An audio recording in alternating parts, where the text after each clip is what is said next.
पर कोई भी रहा हो, सत्ता किसी की भी रही हो, लेकिन राजनीतिक दलों की इफ्तार पार्टी पर जमकर सियासत होती रही है।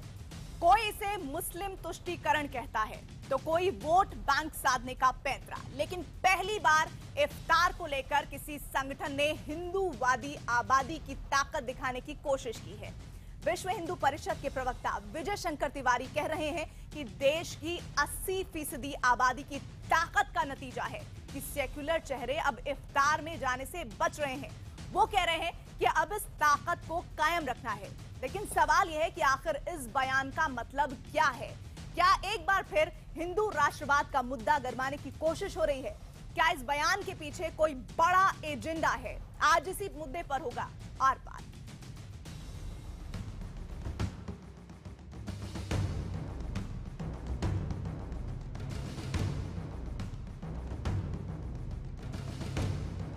अब ध्यान में आ गया कि सेक्युलर इफ्तार क्यों नहीं मना रहे। हिंदू जो एकजुट हो गया है, बस यही ताकत बनाकर रखनी है। अब देश 80% के साथ ताकतवर है। ये ट्वीट किया है विश्व हिंदू परिषद के राष्ट्रीय प्रवक्ता विजय शंकर तिवारी ने। लेकिन सवाल है कि आखिर इस ट्वीट के मायने क्या हैं? क्या इफ्तार पर निशाना साधकर और 80% हिंदू आबादी का मुद्दा उठाकर विश्व हिंदू परिषद हिंदू राष्ट्र का मुद्दा गरमाने की तैयारी में है?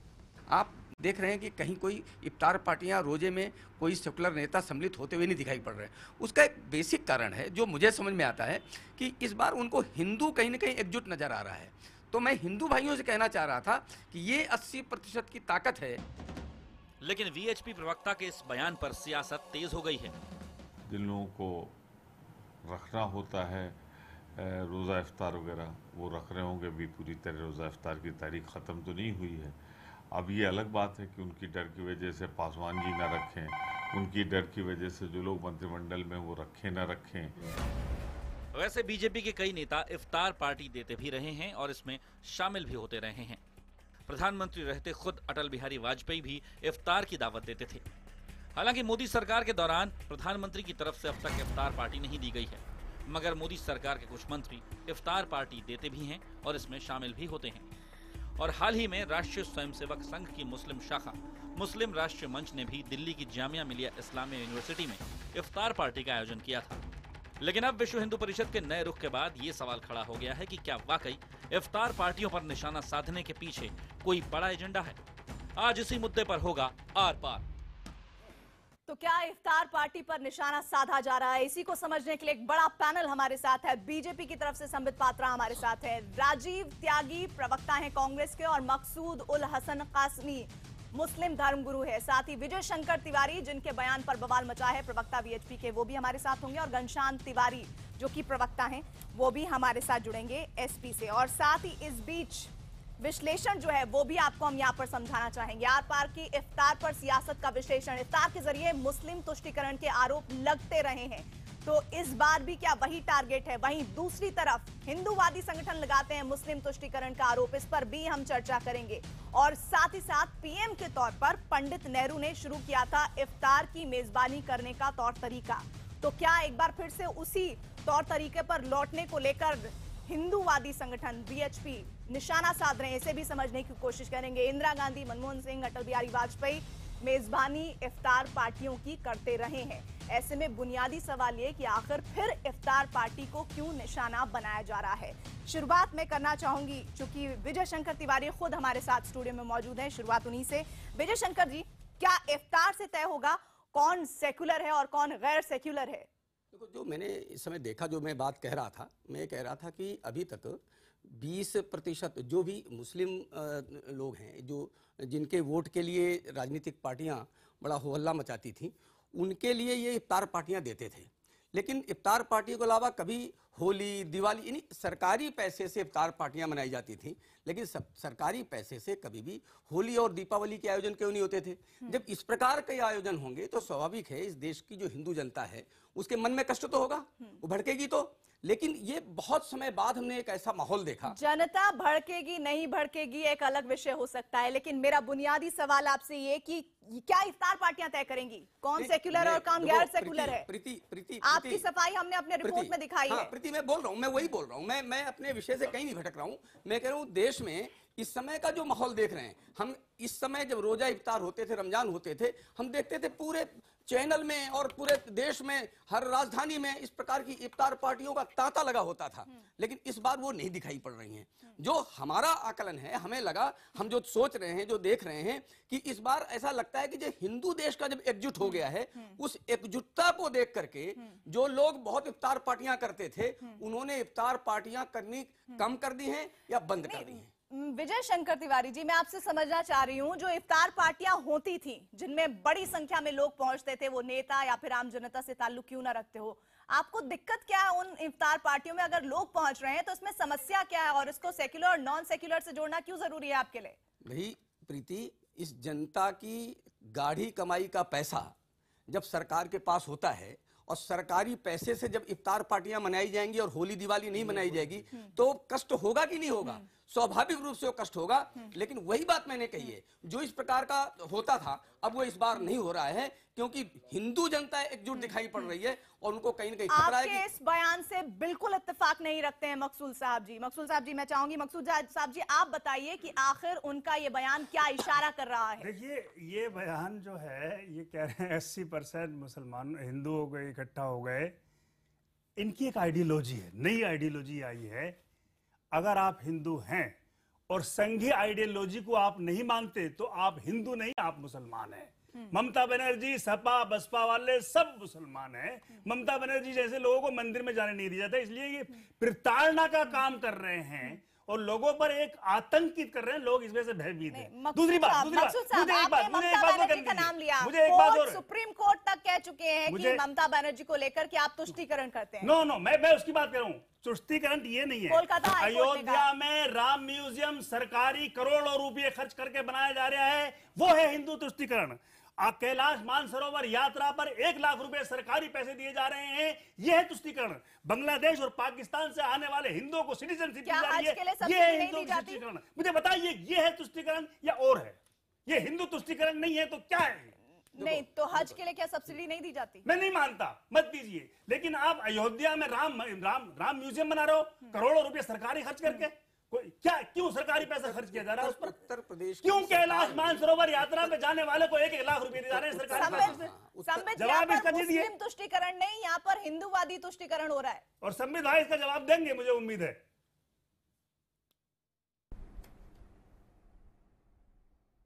नहीं, बिल्कुल हजारों करोड़ रुपए खर्च करके राम म्यूजियम बनेगा और हम उसके पक्ष में हैं, क्योंकि राम को हिंदू और मुसलमान के नाम के धर्मों के आधार पर बांटने वाले। नहीं, सुन लीजिए, मैं आपके बीच में चिल्ला नहीं रहा था। नहीं, मैं आप यहाँ चिल्लाना बंद करिए तब मैं बोलूंगा। ये चिल्ला के डिबेट नहीं होगा। नहीं, आप इनसे बुलवा लीजिए, मैं बैठा हूँ आराम से, कोई चिंता नहीं, इन्हीं से बुलवा लीजिए। संबित आप बोलिए। आप इनसे बुलवा लीजिए, कोई परेशानी नहीं। बोलिए। कासिम सब सुन लेते हैं क्या? देखिए, मैं आपको बड़ा क्लियरली बता दूं, मैं आपको बिल्कुल क्लियरली बता दूं कि यहाँ राम म्यूजियम करोड़ों रुपए की खर्च से बनेगा।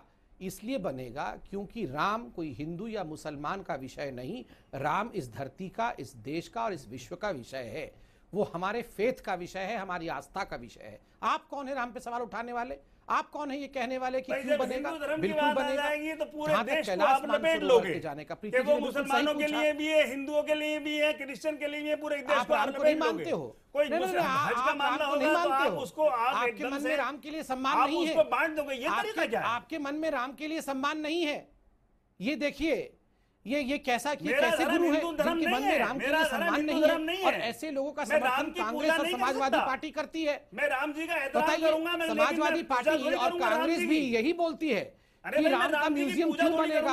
हम बोलते हैं राम का म्यूजियम बनेगा। राम का म्यूजियम हिंदुस्तान में नहीं बनेगा तो क्या पाकिस्तान में बनेगा? राम का म्यूजियम हिंदुस्तान में नहीं बनेगा तो क्या मक्का मदीना में बनेगा? गाय को पूजने लगे। नहीं, राम का म्यूजियम कहाँ बनेगा? मक्का में बनेगा। अच्छा, तो ये नहीं, राम का मक्का में बनेगा। राम का म्यूजियम क्या मक्का में बनेगा? मक्का में कहाँ बनेगा राम का म्यूजियम? ये कमाल की बात है। ये कैसी नहीं, ये कैसी आप ये उद्दंडता बताइए, है? तो जहां हिंदू है वहीं तो बनेगा। तो मक्का में सरकारी हिंदू नहीं है पैसे तो में नहीं क्यों? बनेगा। हुजूर, तो हिंदुस्तान में सरकारी हिंदू है मुझे तो राम बड़े का अदब मंदिर से, तो यही विनम्रता बनेगा से ना, आपसे अर्ज कर रहा राम का हूं। म्यूजियम तो यही बड़े बनेगा ना। अदब से अर्ज कर रहा हूं, तो सरकारी पैसे से क्यों? अरे आप तो हज चले जाते हैं सरकारी पैसे से, तब तो नहीं पूछते हैं। नहीं, हम नहीं। आप हज हम क्यों तो- जाते हैं हम तो सरकारी पहले ही पैसे मांग से? कर हज रहे क्यों हैं कि जाते हैं सरकार सरकारी को पैसे चाहिए से? कि हज को आजाद कर दे। नहीं, आप हज और क्यों जाते हमें हैं? टेंडर खुद नहीं, आप हज दूसरे क्यों लेके जाते हैं जाने चाहिए। सरकारी पैसे से? बताइए ना। हम नहीं आप मानते। हज क्यों जाते हैं? आप ले लीजिए। हज जाते समय आप सरकारी पैसे का इस्तेमाल भाई, कर हम सकते नहीं हैं। कह रहे। और मानसरोवर चले गए, कैलाश हम नहीं कह मानसरोवर, रहे, हज तो पर आप उस पर 26 सवाल का उठाते हैं। खत्म कर किस दीजिए। प्रकार का विषय पर सिलेक्टिव लौटे। आर्टिलरी विजय है? शंकर तिवारी किस का प्रकार की बयान बात कर- ऐसा लग रहा है जैसा हिंदू राष्ट्र को बनाने का जो मुद्दा है उसे गुरमाने की कोशिश है। कासमी साहब, संबित एक बार सवाल दोहराऊं या सुन चुके हैं आप?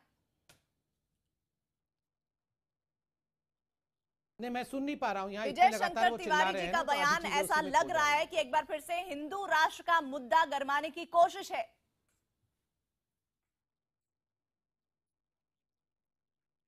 देखिए, जहां तक विजय जी का विषय है, उनके ट्वीट का या उनके प्रश्न का विषय है, उस पर विजय जी ने खुद बताया है। वो एक अलग संगठन है। विजय जी एक सम्मानित व्यक्ति हैं, उन्होंने खुद अपने विषय को रखा है, इसलिए मुझे उस पर बोलने की आवश्यकता नहीं है। मगर भारतीय जनता पार्टी का स्पष्ट मानना है, सबका साथ सबका विकास और टोपी और तिलक की राजनीति से ऊपर उठकर डेवलपमेंट की राजनीति करना। ये तुष्टीकरण की राजनीति हिंदुस्तान में नहीं चलनी चाहिए। बहुत लंबे अरसे तक हिंदुस्तान में तुष्टीकरण की राजनीति हुई, और जिन लोगों ने तुष्टीकरण की राजनीति की, उन्होंने मुसलमानों के लिए 1 इंच का कोई काम भी नहीं किया है। कोई नए पैसे का काम मुसलमानों के लिए नहीं किया है। केवल ये इफ्तार पार्टी इत्यादि करके मुसलमानों को खुश रखते थे। आज तो मुसलमान ही कहता है कि ये जो इफ्तार पार्टी करते थे, आखिर उन्होंने हमारे लिए किया है। ये इफ्तार पार्टी से अच्छी बात है, मैं भी उनको मुबारकबाद देता हूं, हमारे मुसलमान भाइयों को एक अच्छा मौका है ये। मगर इफ्तार पार्टी केवल करिए और उनके एजुकेशन की चिंता ना करें। इफ्तार पार्टी केवल करिए, उनकी रोजगार की चिंता मत करिए। इफ्तार पार्टी करके केवल वोट बैंक बनाइए, उनको आगे बढ़ाने की चिंता मत करिए। ये टोपी और तिलक की राजनीति से ऊपर उठकर हिंदुस्तान कैसे आगे बढ़ेगा, इसकी चिंता करिए। ये हमारा मानना है। सबका काश्मीर साथ जी, मैं सबका आपके पास विकास। आऊंगी। संबित ने जो बात कही है उसी पर राजीव त्यागी का रिएक्शन। राजीव त्यागी जी, आपकी पार्टी तो कई दफे सत्ता में रहते हुए इफ्तार पार्टियों का आयोजन करती रही है, लेकिन आप पर विरोधी ये आरोप लगाते रहे हैं कि आपने इस तरह के आयोजन नवरात्र या फिर क्रिसमस को लेकर क्यों नहीं किए हैं। देखिए, मैं एक बात कहना चाहूंगा प्रीति रघुनंदन जी, कांग्रेस पार्टी ने देश का विकास किया। अभी मेरे मित्र ने कहा कि देश में क्या था और क्या हुआ, मैं उसको बता देता हूं। सन 47 में देश में अगर 7700 रुपए प्रति व्यक्ति आई थी, वो बढ़कर के 75,000 रुपए हुई है। देश में कोई सुई नहीं बनती थी, तो आज देश जो है पूरे विश्व में 10 इंडस्ट्रियलाइज्ड नेशन में है, औद्योगिक देशों में से राजीव पहले जी, आप 10 बातों नंबरों की में शुरुआत भारत ऐसे वर्ष का करते हैं, नंबर फिर आप आता है। कहते हैं कि आपको समय नहीं दिया जाता। जो मैंने आपसे सवाल किया है, आप इसका उत्तर दीजिए। आपकी पार्टी पर भी इफ्तार पार्टी के जरिए तुष्टीकरण का आरोप विरोधी लगाते रहे हैं। मैं आपके हिसाब से बोलने के लिए बाध्य नहीं हूं। अगर आप बुलवाना चाहती हैं तो मैं अपने हिसाब से बोलूंगा। सर, फिर आप नहीं अंत तो में डिबेट कहते हैं ना कि डिबेट में आपको चुपचाप बैठ चलिए जाऊंगा। बोलिए बोलिए। नहीं, मैं बिल्कुल नहीं बोलिए। देखिए, बोलूंगा अपने हिसाब से, आपके हिसाब से नहीं बोलूंगा, और चैलेंज करके कह रहा हूं मैं आपको इस बात के लिए। विषय पर बोलिए, बस हम अब इतनी बोलूं? गुजारिश कर रहे हैं आपसे। अब बोलूं? नहीं, अब बोलूं तो अगर आप कहें तो बोलूं। बोलिए। एक बार और सोच लीजिए इस बारे में। अब मैं प्रीति जी बात रखता हूं अपनी, बहुत स्पष्ट कहना चाहूंगा। कांग्रेस पार्टी ने हमारे देश को एक गुलदस्ते की तरह से सींचने का काम किया। वो गुलदस्ता जिसमें प्रत्येक धर्म के फूल, प्रत्येक जाति के फूल पल्लवित और पुष्पित होने का काम हुआ, जिसकी वजह से देश के सब लोगों ने मिलकर देश को आगे बढ़ाने का काम किया। मेरे मित्र ने कहा कि विकास होना चाहिए था मुसलमानों का और हिंदुओं का। पूरे देश में जो विकास की तस्वीर मैं बताना चाहता था, जिसके लिए आपने मुझे रोकने की बात की, उस विकास से हिंदुओं का भी लाभ हुआ, मुस्लिमों का भी लाभ हुआ, सबका लाभ हुआ। मैं पूछना चाहता हूं कि पिछले 3 साल में भारत की सरकार ने कितना लाभ किया देश का? क्या इंडेक्स ऑफ इंडस्ट्रियल प्रोडक्शन नीचे नहीं चला गया है? क्या एक्सपोर्ट नेगेटिव जोन में नहीं चला गया है? क्या देश में रोजगार नहीं छिन गए हैं? क्या देश का किसान छाती पे गोली नहीं खा रहा भारतीय जनता पार्टी से? क्या देश के लोगों को महंगाई से निजात मिल गई है? क्या सीमा पे जवानों की शहादत में बढ़ोतरी नहीं हो गई है? इन सवालों पे डिबेट होनी चाहिए, इन सवालों पे बात रखी जानी चाहिए। अगर ये सवाल हम लोग बात सुलझाएंगे, राजनीतिक सिस्टम सुलझाएगा, तभी देश आगे बढ़ेगा। देश आगे बढ़ेगा, विकास होगा, तो निश्चित रूप से प्रत्येक हिंदू, मुस्लिम, सिख, ईसाई सबको उसमें योगदान मिलने का काम होगा। और उसके बाद अगर आप इफ्तार करिए, दीपावली मनाइए, वाहेगुरु जी की जय करिए, या जीसस को आप जय बोलने का काम करें, तब जय रियल जय होगी। जब हम लोग बाग विकास करके अंतिम पायदान पर बैठे हुए व्यक्ति को निश्चित रूप से विकास की कहीं ना कहीं झलक देने का काम करेंगे, उसको हिस्सा देने का काम करेंगे। मैं भारतीय जनता पार्टी से पूछना चाहता हूं और अपने आरएसएस के लोगों से पूछना चाहता हूं, आप करें तो लीला, आप बधाई दे तो लीला, दूसरा कोई बधाई दे तो तुष्टिकरण। मैं ये पूछना चाहता हूं कि हमने जब विकास किया, उस विकास की गंगा में भारतीय जनता पार्टी के नेता भी नए हैं, तो हम ये पूछना चाहते हैं कि विकास कहीं भारतीय जनता पार्टी कर रही है या देश को गाय, गंगा, धर्म और सब इन चीजों पे अवतार पे उलझा करके देश में अपना एक अलग सा एजेंडा चला करके विकास से महरूम करने का काम कर रही है। आरोपों पर जवाब दीजिए, फिर मैं घनश्याम जी के पास जाऊंगी। देखिए, ज़्यादा बोलने की आवश्यकता नहीं पड़ेगी। पहली बात तो है कि आप याद करिए 2014 में जब कांग्रेस बुरी तरह से चुनाव हारी थी, उसके बाद एक एंटनी कमीशन बनी थी। एंटनी कमीशन ने रिपोर्ट सबमिट किया था। नहीं, मैं ऐसे चिल्ला के डिबेट नहीं करना चाहता। राजीव जी ने इतने देर बोला, मैंने बिल्कुल सुना शांति से। आप इनसे बुलवा लीजिए। बोलूंगा, बिल्कुल बोलूंगा और आपकी कलाई खोलूंगा, बोलूंगा और कलाई खोलूंगा। प्रीति जी, बस तो इन्हीं से बुलवाइए, इन्हीं से बुलवाइए, कोई परेशानी नहीं है। आपको इंटरप्ट करेंगे। ये तो सब चुनाव हार चुके हैं, इनको ज्यादा बोलने की आवश्यकता है। रोटी और रोजगार पे जवाब दीजिए, इंडेक्स ऑफ इंडस्ट्रियल प्रोडक्शन पे जवाब दीजिए, एक्सपोर्ट पे जवाब दीजिए, किसान पे जवाब दीजिए। अरे मुंह पे कपड़ा बांधिए, वो कपड़ा कहां गया? वो जो कपड़ा था आपका कहां गया? बार-बार बीच में बोलेंगे। अरे घर में कोई है, वो कपड़ा दीजिए जरा, राजीव जी को मुंह पे बांधेंगे। पाकिस्तान की स्टोरी ट्वीट करके वो कपड़ा है, कैनस पे बायस होने का आरोप लगाइए। कपड़ा है घर में, वो दीजिए जरा, वो बांधे मुंह पे। झूठ बोलिए, लेकिन झूठ की कोई नहीं, वो आप लगाते हैं, हम भी लगाएंगे, चिंता मत करिए। जानता है आपका इलाज करना भी जानता है। ये डिबेट कैसे होगा? आपके झूठ मान लीजिए, हमें कोई आपके झूठ, राजीव जी आपके झूठ बड़े वायरल हो रहे हैं। संबित पात्रा, कब तक ऐसे झूठ से बरगलाओगे लोगों को? अच्छा, आज परेशान है। राहुल गांधी चले गए हैं ना इटली। अच्छा, अरे माय डियर मैं यही सोच रहा था, परेशान क्यों है? राहुल गांधी भाग गए ना इटली, ये परेशान है। आपकी ताबूत में कील ठोक करके गए हैं। यही हुआ है। नेता भाग गया है, अभिनेता परेशान है। लेकिन आपके पास ये खोखली हंसी है। ताबूत में कील, अपने ताबूत में कील ठोक के गए भैया। जवाब दीजिए, इटली में ग्रैंडमा के पास क्यों नहीं देते हैं? अरे हो गया भैया, किसानों को अरे ग्रैंडमा नहीं देते हैं? अरे इतना चिल्लाएंगे तो राहुल जी ग्रैंडमा, देखिए राहुल जी की ग्रैंडमा को परेशान मत, इतना चिल्लाएंगे। राहुल जी बेचारे इटली में ग्रैंडमा के साथ बैठ के लग रहा था कि आप लगातार जो सवाल पूछ रहे हैं उसका उत्तर हम ले पाएंगे संबित से, लेकिन ऐसा हो नहीं पाया। घनश्याम जी, मैं आपको जोड़ना चाहूंगी, क्या वाकई कौन सेक्युलर है और कौन गैर सेक्युलर है वो एक चश्मे से देखा जाएगा? और अगर इफ्तार पार्टियां दी जाती हैं या नहीं दी जाती है तो मुस्लिम तुष्टीकरण और हिंदू तुष्टीकरण की बात की जाएगी?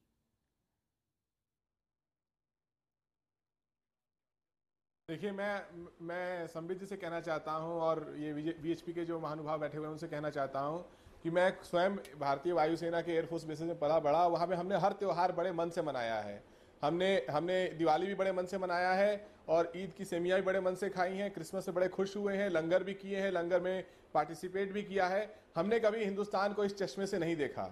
लेकिन जिस पार्टी का राष्ट्रीय अध्यक्ष महात्मा गांधी को चतुर्बुनिया बोल के समेट देता है, जिस पार्टी में अनेक गोडसे के प्रशंसक मिल जाएंगे, उस पार्टी से इस तरह के बयानों पे राष्ट्रीय राजनीति की उम्मीद करना की जा सकती है। उस पार्टी से देश में एकता की उम्मीद नहीं की जा सकती है। उस पार्टी से ये सवाल नहीं पूछा जा सकता कि यार ये बताइए, हिंदू मुसलमान की बात तो छोड़ दीजिए, ये जो बेरोजगारी बढ़ी है इसमें कितने हिंदू हैं, कितने मुसलमान हैं? छोड़िए, आप मुसलमानों के लिए कुछ नहीं करना चाह रहे हैं, कितने हिंदुओं को आपने नौकरी दे दी, यही बता दीजिए। देश के हिंदुओं को बड़े आप हिंदू भक्त बनते हैं, बड़े आप राम भक्त बनते हैं, ये बताइए आपके कार्यकाल में कितने मंदिरों का जीर्णोद्धार हो गया है, पहले से अच्छे हो गए हैं?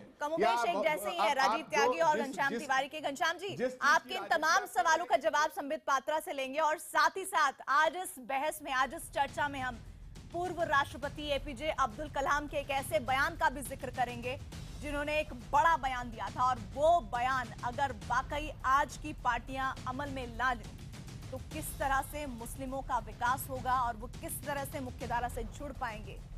उन्हीं के इस बयान पर आगे हम चर्चा को बढ़ाएंगे और संबित पात्रा आपसे भी जवाब लेंगे। देखते रहिए आर पार।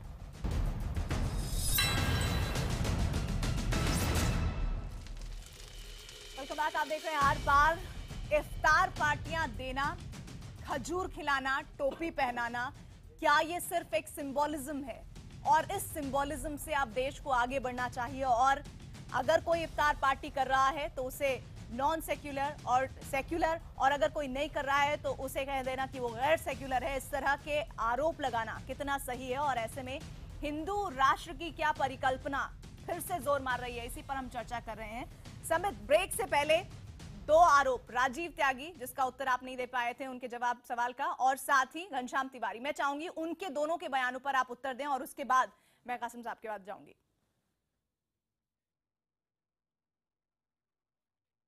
देखिए प्रीति जी, इसका उत्तर तो खुद कांग्रेस पार्टी ने ही दिया था। मैं यही बताने की कोशिश कर रहा था। याद कीजिए 2014 चुनाव के हारने के पश्चात एक कमेटी बनाई थी कांग्रेस ने, जिसका नाम था एंटनी कमेटी। एंटनी कमेटी के रिपोर्ट के विषय में पूरे मीडिया में चर्चा है कि आखिर इस रिपोर्ट ने क्या लिखा, कि अपीजमेंट और तुष्टीकरण के कारण ही कांग्रेस की 2014 में ये हाल हुई। घनश्याम तिवारी जी की पार्टी अर्थात समाजवादी पार्टी के साथ मिलकर कांग्रेस यूपी के चुनाव लड़े थे। वो उस चुनाव में जो नतीजा आया, उसके बाद कांग्रेस का जो नतीजा आया था, रिपोर्ट आया था, वो रिपोर्ट तमाम अखबारों में हेडलाइन छपा, और वो हेडलाइन था कि समाजवादी पार्टी के साथ हमारे गठबंधन के बाद हम एक मुस्लिम पार्टी की तरह नजर आए, इसलिए हम हार गए। ये मैं नहीं बोल रहा हूं, ये कांग्रेस का जो रिपोर्ट आया था उसको हेडलाइन के रूप में सभी अखबारों ने दिखाया था। तो अखबार को देख के ये और रिपोर्ट को देखकर ये लगता है कि कांग्रेस ने भी ये महसूस किया कि अति तुष्टीकरण, उसके कारण उनको कहीं ना कहीं मुंह की खानी पड़ रही है। आप देखिए प्रीति जी, हिंदू और मुसलमान, सिख और ईसाई, इनको लेकर साथ चलना अलग विषय है, वो तो चलना ही चाहिए, संविधान यही करती है।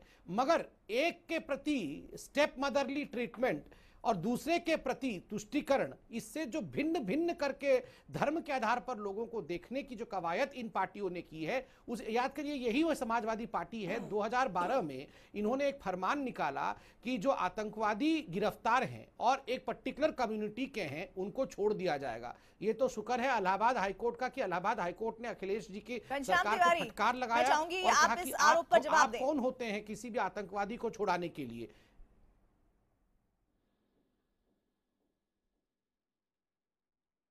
देखिए, मैंने जो जैसा पहले कहा कि यदि आप महात्मा गांधी को केवल चतुर बनिया कह के समेट सकते हैं, महात्मा गांधी जैसी शख्सियत को आप चतुर बनिया कह के समेट सकते हैं।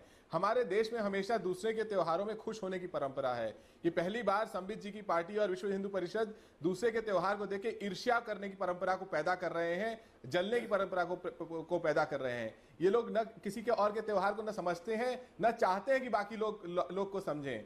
महात्मा गांधी जब मरे थे, गोडसे ने गोली चलाई थी, उनके अंतिम शब्द थे हे राम।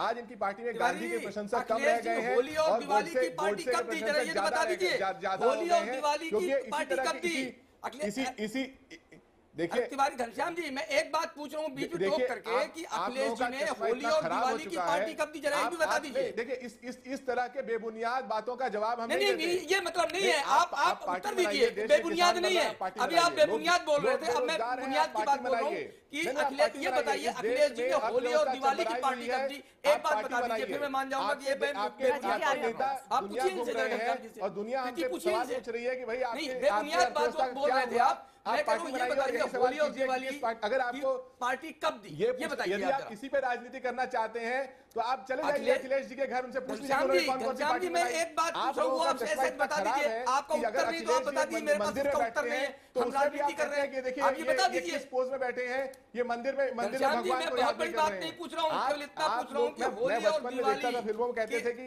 का त्योहार मनाने की नेताओं ने कब दी, ये बताइए केवल। नहीं, मैं ये राजनीति आप कर रहे हैं, ये हम कह रहे हैं, मैं कह रहा हूं ये अब इफ्तार पार्टियां कहां गई, आपको पता चल गया हिंदू एकजुट हो गया है, आपको पता चला हिंदू एकजुट हो गया, इसलिए इफ्तार पार्टियां बंद। अपमान है आपके नजरिए को वजन देना भी देश की जनता का अपमान है। जब आप नहीं, आपके नजरिए को इस चीज से संतुष्ट हैं, जिन महात्मा गांधी ने जीवन भर राम के भजन गाए, उनको नाथुराम गोडसे मारता है। आप ये बताइए। नहीं, मैं दोबारा बात करता हूँ, मुजफ्फरनगर में जब जो कुछ हुआ था, हिंदू नेता जो था उसको आप जेल में डालते हैं, जो मुस्लिम नेता था उसको अपने जहाज में बिठाकर लखनऊ बुलाते हैं।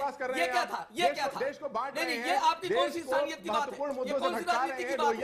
आप इसका उत्तर आपको उत्तर प्रदेश की जनता को देना पड़ा, आपने दिया नहीं। राजनीति करते हैं कि देश के लोगों को देश के मुख्य मुद्दों से भटका दिया जाए। इस देश में मुद्दा है रोजगार का, आपके पास जवाब है, बोलिए। इस देश में मुद्दा है कि हम लोग एक साथ कैसे घनश्याम जी, आपकी सरकार में हिंदू और मुस्लिम में भेदभाव करते रहे। आप पूरी सरकार में भेदभाव करते रहे। ये देश की जनता देखती रही, उत्तर प्रदेश की जनता देखती रही। आप कौन सी आदर्श की बात कर रहे हैं? आप कौन से आदर्श में जी रहे हैं? आपको तो आदर्शवाद की बात करने का भी हक नहीं है, कोई हक नहीं है। घनश्याम जी आपसे सवाल पूछना चाहते हैं, काश्मीर की तरफ से लीजिए। मेरा सवाल ये है, ये विजय शंकर तिवारी जी से मेरा सवाल है। आप कह रहे हैं कि हिंदू मुस्लिम में शुरुआत आपने घनश्याम तिवारी से सवाल पूछने की। इत्तेफाक से दोनों तिवारी हैं ना, मैं तो पहले जो मेरे करीब में तिवारी जी बैठे उनसे सवाल है, और पात्रा जी से भी उससे लिंक है। ये कह रहे हैं हिंदू मुस्लिम में फर्क करते हैं।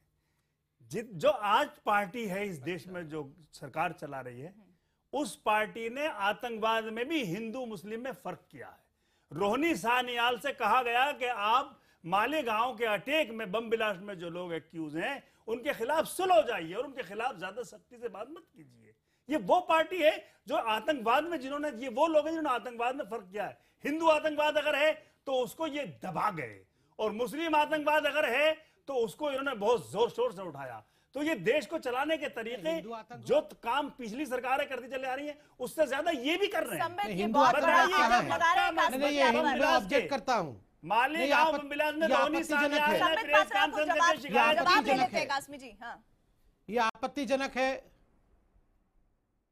नहीं, सवाल तो देखिए, है। मैं आज आपके नेशनल टेलीविजन पे कहता हूं हिंदू आतंकवाद नहीं है, और जो लोग ऐसे हिंदू आतंकवाद कह के, चाहे वो कांग्रेस पार्टी हो, चाहे मौलाना साहब हो या समाजवादी पार्टी हो, ये जो बार बार कहना चाहते हैं कि हिंदू आतंकवादी है, ये बहुत गलत चीज है। ये आप हिंदुओं को आतंकवादी कहने के जो संज्ञान देते रहते हैं, इसी के कारण आज आप रिजेक्टेड हो गए हैं। ये नहीं, हिंदू आतंकवादी नहीं है, और हिंदू आतंकवाद इस प्रकार का कोई शब्द नहीं है। ये कांग्रेस का षड्यंत्र था, हिंदुओं को आतंकवादी बनाने का षड्यंत्र चला था। मैं इसको ऑब्जेक्शन करता हूँ। कोई हिंदू आतंकवाद शब्द नहीं है।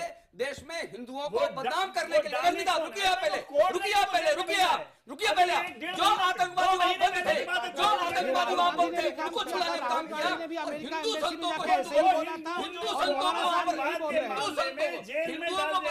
के लिए हिंदू संतों को आपने जेल में बंद कर दिया। हिंदू संतों को आपने बंद कर दिया, और ये आपकी राजनीति से प्रभावित तत्कालीन राजनीति आपका तुष्टिकरण कर रही थी। समझ में नहीं आया? अरे भाई, कोर्ट को नहीं मान लिया आप। कोर्ट का कौन नहीं मान रहा है? कोर्ट का कौन नहीं मान रहा? मैं बताता हूँ आपको। अभी 3 तलाक की जब बात हुई, अरे भाई आप जवाब दीजिए। मैं जवाब दे रहा हूँ। हिंदू जो आतंकवाद के मामले में कोर्ट ने जिनके खिलाफ कोर्ट ने गवाहों को मान कर फैसला दिया, आप उनको नहीं मानते। काजमी साहब, चीखने से काम नहीं चलेगा। यही तो, अब बात तो सुनो। यही हिंदू राष्ट्र है आपका, यही हिंदू राष्ट्र है आपका। कोर्ट को मानते नहीं मानते, कोर्ट की धोखा देकर के बाबरी मस्जिद को लोगों के साथ खड़े रहे। यही आपका हिंदू राष्ट्र है साहब। आज यही बताना चाह रहे हो दुनिया को।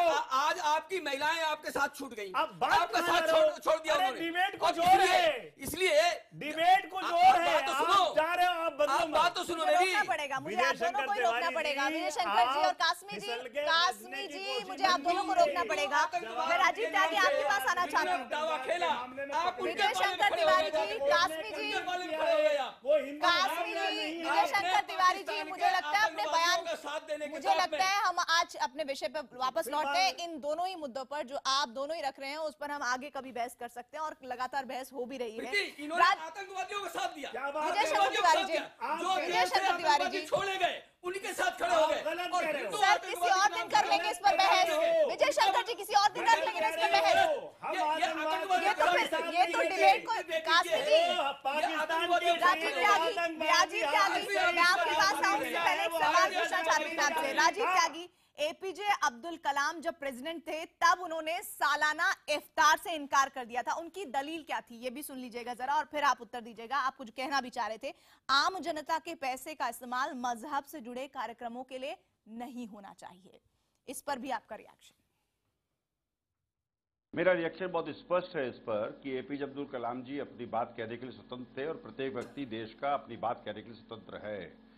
मैं व्यक्तिगत रूप से बिल्कुल उनकी बात से सहमत हूं कि धर्म के काम में कहीं भी सार्वजनिक पैसा व्यय नहीं होना चाहिए, सार्वजनिक पैसा बिल्कुल व्यय नहीं होना चाहिए। लेकिन उसके बाद भी अगर पॉलिटिकल पार्टीज या गवर्नमेंट करती हैं इस तरह के कार्य को, तो उससे निश्चित रूप से एक बात मैं बहुत स्पष्ट करना चाहूंगा प्रीति जी, सामाजिक और धार्मिक वैमनस्यता बढ़ेगी तो देश का विकास रुकेगा। अगर प्रेम होगा, सामंजस्य होगा, एकता होगी, अखंडता होगी, तो निश्चित रूप से हम लोग बाग आगे बढ़ेंगे। और देश की ब्यूटी सबसे बड़ी ये है कि हमारे यहाँ प्रत्येक 10 कोस पे पानी और वाणी बदलता है। इतना कॉम्प्लेक्स देश है, उसके बाद भी एक देश एकजुट रहेगा तो आगे बढ़ता चला गया। सन 47 का देश और सन 2017 का देश, जमीन आसमान का अंतर है। हम लोग मंगलायन कर रहे हैं आज, तो इसका मतलब देश ने एकजुट होकर के काम किया, तभी हम लोग बाग कर पा रहे हैं। मैं भारतीय जनता पार्टी से जो सवाल पूछे थे उस पर कोई जवाब नहीं आया। स्टार्टअप इंडिया और stand up India Bharatiya Janata party की बड़ी अच्छी स्कीम थी, हमने स्वागत किया। लेकिन 2014 में अगर 765 प्रोजेक्ट रुके थे तो 2015 में 816 हो गए, 2016 में 893 हो गए, जिनकी कुल रकम 77,700 करोड़ रुपए है, वो सब रुक गए हैं। इसके अलावा अगर आप देखेंगे इंडस्ट्रियल जो डेवलपमेंट हो रहा था 2016 में अगर 7.4% की गति से हो रहा था, तो 2017 में वो 5.2% की गति से मेक इन इंडिया का ये हाल है। मैं पूछना चाहता हूं कि भारतीय जनता पार्टी से, क्या मेक इन इंडिया से जब नौकरियां पैदा होंगी तो हिंदुओं को नहीं मिलेंगी? क्या निश्चित रूप से जब आप स्टार्टअप इंडिया करेंगे या आप क्या नाम से देश में विकास करेंगे, हिंदू 80% उनको नहीं मिलेगी? मैं लास्ट सेंटेंस 30 सेकंड और दे दीजिए, 30 सेकंड और दे दीजिए बस सिर्फ। मैं उस सनातन धर्म में रहता हूं जिस सनातन धर्म में मैं शैव हूं, गर्व से कहता हूं मैं शैव हूं, लेकिन मैं शाक्य का और वैष्णव का उतना ही सम्मान करता हूं जितना भगवान शिव का करता हूं। मैं उस सनातन धर्म से हूं, उन पुरखों को मैं नमन करता हूं जिन्होंने देश में पहली बार जब देश में जब पहली बार ईसाई आए, देश में जब पहली बार इस्लाम के लोग बाग आए, उन पुरखों ने उनको अपने साथ किया। देश की ब्यूटी बहुत सुंदर है, देश की ब्यूटी को छिनबिन करने का काम भारतीय जनता पार्टी कर रही है और उसी से अपना उल्लू सीधा करती है। अमित पात्रा, देखिए, मैं छोटे छोटे 3 विषय रखूंगा। याद रखिए, ये वही कांग्रेस पार्टी है जिन्होंने एफिडेविट लिख के कहा था कि राम का कोई अस्तित्व नहीं है, राम काल्पनिक। ये वही समाजवादी पार्टी है जिनके सर्वोच्च नेता मुलायम सिंह यादव जी ने चुनाव के बीच में कहा था, प्रीति जी, मैं इनके बीच, प्रीति जी, ये राहुल जी चले गए तो सारा गुस्सा मेरे पे निकालेंगे क्या? उनके पास ये राहुल जी भाग गए तो सारा गुस्सा मेरे पे निकालेंगे क्या? राजीव भाई, अरे राजीव भाई, राहुल जी भाग गए तो मेरे पे गुस्सा मत निकालो ना प्लीज। नानी से मिलने जाऊंगा, पिज्जा पास्ता खाऊंगा, इसलिए आप चिंतित हैं। नानी से मिलने जाऊंगा, पिज्जा पिस्ता खाऊंगा, आप अपनी नानी से मिलने जाऊंगा, पिज्जा पास्ता खाऊंगा, मेरे से मत गुस्साइए ना। संबित, आप अपनी बात चले गए, ब्रेक लेना है। ये बताइए, इटली चलेगा मेरे पे गुस्सा? हाँ, कैसे रखूंगा? ये नॉन स्टॉप चिल्लाते हैं। देखिए, नंबर 1 मैं ये कह रहा था, ये वही कांग्रेस पार्टी है जिन्होंने एफिडेविट में कहा राम काल्पनिक है, राम का कोई वजूद नहीं। ये वही समाजवादी पार्टी है जिन्होंने अभी थोड़ी देर पहले, इनको सर्वोच्च नेता, जब चुनाव हम लड़ रहे थे, मुलायम जी ने कहा मस्जिद, अरे मस्जिद तोड़ दिया, मस्जिद वहीं बनेगा, और अगर मैंने केवल 16 हिंदुओं को मारा, जरूरत पड़ेगी तो और भी मैं हजारों हिंदुओं को मार देता गोली चला के। ये आज यहाँ पर बोल रहे हैं हिंदू, मुस्लिम, सिख, ईसाई हमारे लिए बराबर है। बराबर की नजर से देखा होता तो राम को काल्पनिक ना कहा होता, बराबर की नजर से देखा होता तो हिंदुओं पे गोली चलाने की बात नहीं कही होती।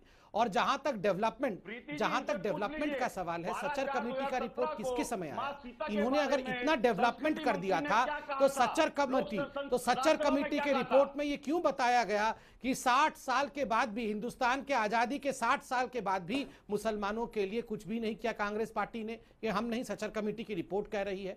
तो ये हाथी के दांत दिखाने के और खाने के और हैं, और ये आज इसी का जो पाप भुगत रहे हैं कि केवल तुष्टीकरण किया, कोई काम नहीं किया। अरे संबित साहब, आप भी तो कुछ मुसलमानों के इस बात को हम जरूर सुनेंगे, लेकिन एक ब्रेक का वक्त हो गया, और साथ ही ब्रेक के बाद जब लौटेंगे तो सवाल ये भी होगा कि आखिर क्या मुस्लिमों को वोट बैंक के चश्मे से देखती हैं तमाम राजनीतिक पार्टियां, और जब इफ्तार और इफ्तार पार्टियों की बात होती है तो काहे को शुरू हो जाता है एक अलग तरह का डिबेट, मुस्लिम तुष्टीकरण। ब्रेक के बाद इसी पर चर्चा, देखते रहिए आर पार।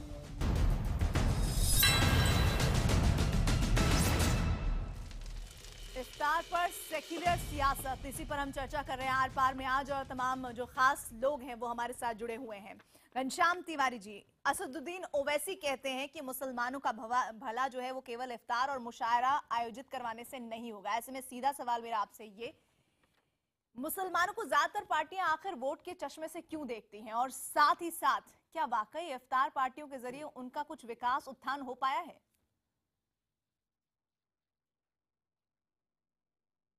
देखिए, इफ्तार पार्टियों के जरिए किसी का विकास उत्थान नहीं होने की बात नहीं है। एक त्यौहार है, उस त्यौहार को लोग अपने तरीके से मनाते हैं, और वो परंपरा उसमें बनी हुई है। उससे समाज में परस्पर भाईचारा बढ़ता है, उससे समाज का विकास होता है। अगर हमारा आज का युवा ये मान के चलेगा कि इस देश में किसी भी रंग का व्यक्ति हो, किसी भी धर्म का व्यक्ति हो, किसी भी जात का व्यक्ति हो, किसी भी भाषा का व्यक्ति हो, वो उसका साथी है, भाई है, तो उससे देश का विकास होगा, वो युवा भी मजबूत होगा और देश भी मजबूत होगा। रही बात कि पार्टियां किसी एक धर्म को वोट के नजरिए से देखती हैं, मुझे लगता है कि ये बिल्कुल गलत है। कोई भी पार्टी जो भविष्य की राजनीति है वो बिल्कुल बुनियादी चीजों पे होने वाली है। क्या आप युवाओं को रोजगार दे पाते हैं या नहीं दे पाते हैं? क्या आप किसानों को एक अच्छा जीवन दे पाते हैं या नहीं दे पाते हैं? क्या आप महिलाओं को सुरक्षा दे पाते हैं या नहीं दे पाते हैं? क्या वाकई देश के उद्योगों का विकास कर पाते हैं कि नहीं कर पाते हैं? ये क्यों नहीं किए जाते हैं? अगर वो इस तरह के आयोजनों पर भी अगर इस तरह की पार्टियां होती तो शायद आप पर विरोधी हमला ही नहीं कर पाते, खासतौर पर बीजेपी। देखिए, इस तरह का संदेह ये दंगाई संदेह है कि आप अपनी दंगाई भाव से दुनिया को देख रहे हैं। अगर अमित शाह जी की पाठशाला को आगे बढ़ाया जाए, जिसमें महात्मा गांधी चतुर बनिया हैं, तो उसी पाठशाला में राजा रामचंद्र जी एक राजपूत राजा हैं, उसी पाठशाला में डॉक्टर भीमराव अंबेडकर एक दलित वकील हैं, उसी पाठशाला में कृष्ण एक चतुर यादव है। इस पाठशाला को हमारे देश में नहीं आगे बढ़ाया जा सकता। हमारे देश में एक ही पाठशाला आगे बढ़ सकती है कि आप अगर पब्लिक लाइफ में है तो देश को एकजुट करने का प्रयास कीजिए। आप पब्लिक लाइफ में है तो देश को बुनियादी मुद्दों पर आगे ले जाने की कोशिश कीजिए। यदि आप अखिलेश यादव जी ने जो काम किया है उसके मूल में जाइएगा तो उस काम में उत्तर प्रदेश के लिए देता हूं। देखिए, पहली बात तो है, ना चतुर और ना बनिया शब्द ये कोई आपत्तिजनक शब्द या अनपार्लियामेंट्री शब्द नहीं है। महात्मा गांधी जी ने भी अपने ऑटोबायोग्राफी में जगह जगह बनिया शब्द का प्रयोग किया है, अपने लिए किया है। और बनिया शब्द को गाली के रूप में मत लीजिए। जहां तक अभी आपने सही कहा, कृष्ण को यादव कहेंगे, कृष्ण को तो यादव कहा जाता है। आपकी पार्टी के लोगों ने तमाम भाषणों में कहा कि हम कृष्ण के यदुवंशी हैं। लालू प्रसाद यादव ने हर जगह कहा, उनके बेटे तो कृष्ण बन के खड़े हो गए थे कि हम यादव हैं, हम कृष्ण हैं। तो स्वाभाविक है, तो आप कृष्ण को यादव बोल सकते हैं। तो इसलिए आप इस प्रकार से एक विषय को, मैं आपके बीच में नहीं बोल रहा था, इसलिए विषय को भटकाइए मत। यहां विषय तुष्टीकरण का है। मैं इतना कहना चाहता हूं कि आप अगर समान नजर से हिंदू को भी देखेंगे, मुसलमान को भी देखेंगे, तो किसी को यहां आपत्ति नहीं है। Justice for all, appeasement for none, अगर यह मंत्र रहेगा तो किसी को आपत्ति नहीं है। मगर आप कहेंगे कि नहीं, एक फलाने संप्रदाय के लोगों को अगर आतंकवाद के जुर्म पे गिरफ्तार किया गया है तो उनको हम छोड़ देंगे, और इलाहाबाद हाईकोर्ट आपको धुतकारेगा, इलाहाबाद हाईकोर्ट आप पे प्रश्न उठाएगा, और आप एक पर्टिकुलर समुदाय के लोगों को खुश करने के लिए मुंबई में जाकर कहेंगे अरे लड़के तो लड़के हैं, उनसे गलती हो जाती है, रेप हो गया तो क्या उनको फांसी पे चढ़ाएंगे, यह भी आपने एक समुदाय को खुश करने के लिए कहा था। तो स्वाभाविक है हिंदुस्तान आपसे पूछेगी आप तुष्टीकरण के नाम पे कितनी और गिरोगे। इसीलिए आज आपने ये रिपोर्ट तो आप लोगों ने दिया ना, कांग्रेस से पूछिए, कांग्रेस ने रिपोर्ट दिया ना कि ये उत्तर प्रदेश में हार और 7 सीट केवल इसलिए आई क्योंकि समाजवादी पार्टी के साथ मिलकर हम मुस्लिम पार्टी के रूप में नजर आए और हमें बाकी लोगों ने नकार दिया। ये सच्चर कमेटी का रिपोर्ट किसके समय आया था?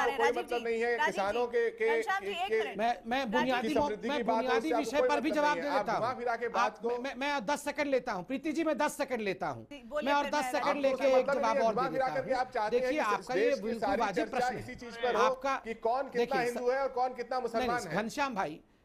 घनश्याम भाई सुनिए, घनश्याम भाई सुनिए, आपका भी प्रश्न और राजीव भाई का प्रश्न भी जायज था कि सबसे बड़ा प्रश्न होता है कि रोजगार कितने लोगों को दिया, किसानों की हालत ठीक हुई या नहीं, क्या हिंदुस्तान आगे बढ़ा अर्थशास्त्र के हिसाब से। देखिए ये सब नहीं हो रहा था, रोजगार नहीं मिल रहा था, हिंदुस्तान आगे नहीं बढ़ रहा था, किसान नहीं सही था, तभी तो आप लोग समाप्त हो गए। और ये अहंकार की भाषा नहीं है। और हम लोगों को सीटें मिली, 44 सीटें आप लोगों को मिली, 7 सीटें आप लोगों को मिली, 325 सीटें हमें मिली, क्योंकि आप लोगों ने रोजगार नहीं दिया। आपको 325 सीट मुबारक। उम्मीद है कि देश में जब 12वीं पंचवर्षीय योजना अब खत्म होगी तो 1 करोड़ नौजवान यूपी में रोजगार मांग रहा होगा, उसको आप रोजगार देने का काम करेंगे। आपको मुबारक। आपको मुबारक कि आप किसान को मिनिमम सपोर्ट प्राइस देने का काम करेंगे। आपको मुबारक। आपको मुबारक कि आप महंगाई से निजात दिलाने की कोशिश करेंगे। आपको मुबारक कि सैनिकों की शहादत में आप कमी करेंगे। आपने कहा कि हमने सेतु समुद्रम पर राजनीति की, लेकिन आपसे मैं पूछना चाहूंगा कि 12/4/2017 को राज्यसभा में एक जवाब दिया था संस्कृति मंत्री ने, प्रभात झा जो आपके सांसद, उन्होंने पूछा था क्या सीता मां का कोई हिस्टोरिकल प्रूफ है रामायण ईरा का, तो जवाब था भारतीय जनता पार्टी का, birth place of Sita is a matter of faith. ये फेथ का मैटर है which does not only on direct evidence. जवाब भारतीय जनता पार्टी का कि सीता माता के लिए कोई प्रूफ की आवश्यकता नहीं है। सुनिए कोई प्रूफ करने की आवश्यकता नहीं है सीता माता को। सीता माता मेरे हृदय में है भैया, आपके हृदय में नहीं हो सकती है। आपके हृदय में इतनी माता हो सकती है, हमारे हिंदू में सीता माता है। महाभारत और रामायण सीरियल हम शुरू करें, राजनीति आप करें। हमने काम किया, देश के प्रत्येक व्यक्ति के लिए काम किया। 125 करोड़ लोग मिलकर के आप सीता माता आपके पास आपके मेरा टाइम है। जवाब जो भी सम्मानित व्यूअर्स मुझे सुन रहे हैं IBN 7 के, कृपया जाकर के देखें कि 12/4/2017 को बात सीता के बारे में मंत्री ने क्या कहा। मेरा मानते भगवान राम को। आपने ये सच्ची बात है कि मुसलमानों को पीछे भी मुसलमानों की किसी पार्टी ने भला नहीं किया। मुसलमानों को नौकरियां नहीं दी गई, इनको एजुकेशन में इनको आगे नहीं बढ़ाया गया। पिछले 3 सालों में हमें उम्मीद ये थी कि प्राइम मिनिस्टर नरेंद्र मोदी कुछ करेंगे, और हमें अब भी उम्मीद है कि ये कुछ नया, ये तुष्टीकरण की बातें कर रहे थे, इनको अच्छा नहीं लगता, लेकिन हमें ये उम्मीद थी कि ये तुष्टीकरण नहीं करेंगे। मगर ऐसा लग रहा है कि ये नए तरीके के तुष्टीकरण पे चल रहे हैं। बर्दवान टाइम्स ऑफ इंडिया से खबर छापता है कि बर्दवान विलास में आसाम के प्रवक्ता बिजोन महाजन का नाम है, जिन्होंने आतंकवादियों को अपने अपने फार्म में शरण दी थी, उसको छोड़ दिया। तो मेरा कहने का मतलब यह है कि कुछ लोग ने मुस्लिम तुष्टीकरण की बात, ये हिंदू तुष्टीकरण में सबसे आगे निकल चुके हैं। खबर कहां से पढ़ के आए हैं? मैं टाइम्स ऑफ इंडिया को खबर दे रहा हूँ। आतंकवादी बताना है इनको, मैं बता रहा हूँ नेता नहीं पकड़े गए थे। नहीं, हिंदुओं का आतंकवादी बताना यही आप लोग का एजेंडा है। आपका कांग्रेस का और समाजवादी पार्टी का एजेंडा है कि हिंदुओं को आतंकवादी बताना है। ये हिंदुओं का बताते रहिए, हिंदू आतंकवादी नहीं है। आप बताइए फिर। देखिए कांग्रेस का अगर नियत रहता है कि हिंदू आतंकवादी है, यही बता रहा है इनको। बिल्कुल हिंदू आतंकवादी नहीं है। जल्दी से 20 सेकंड में विजय शंकर जी आप अपनी बात रखिए लास्ट में क्लोजिंग रिमार्क। जिनको कोर्ट ने सजा दी है बमबिलास में, वो हिंदू है या नहीं है? क्या कौन है मुस्लिम है? ये आतंकवादियों के साथ खड़े होने वाले लोग इतने जोर जोर से बोल रहे हैं। आप क्या बात कर रहे हो? कौन खड़ा है आतंकवादियों के साथ? आतंकवादियों के साथ आप लोग खड़े हो, आप साथ देते हो आतंकवादियों का। आप पाकिस्तान के आतंकवादी। समय पूरा हो गया है, मैं माफी चाहूंगी कि आप लोगों के इस बहस को मैं नहीं दिखा पाऊंगी। बहुत बहुत शुक्रिया आप सभी खास मेहमानों का हमारे साथ जुड़ने के लिए।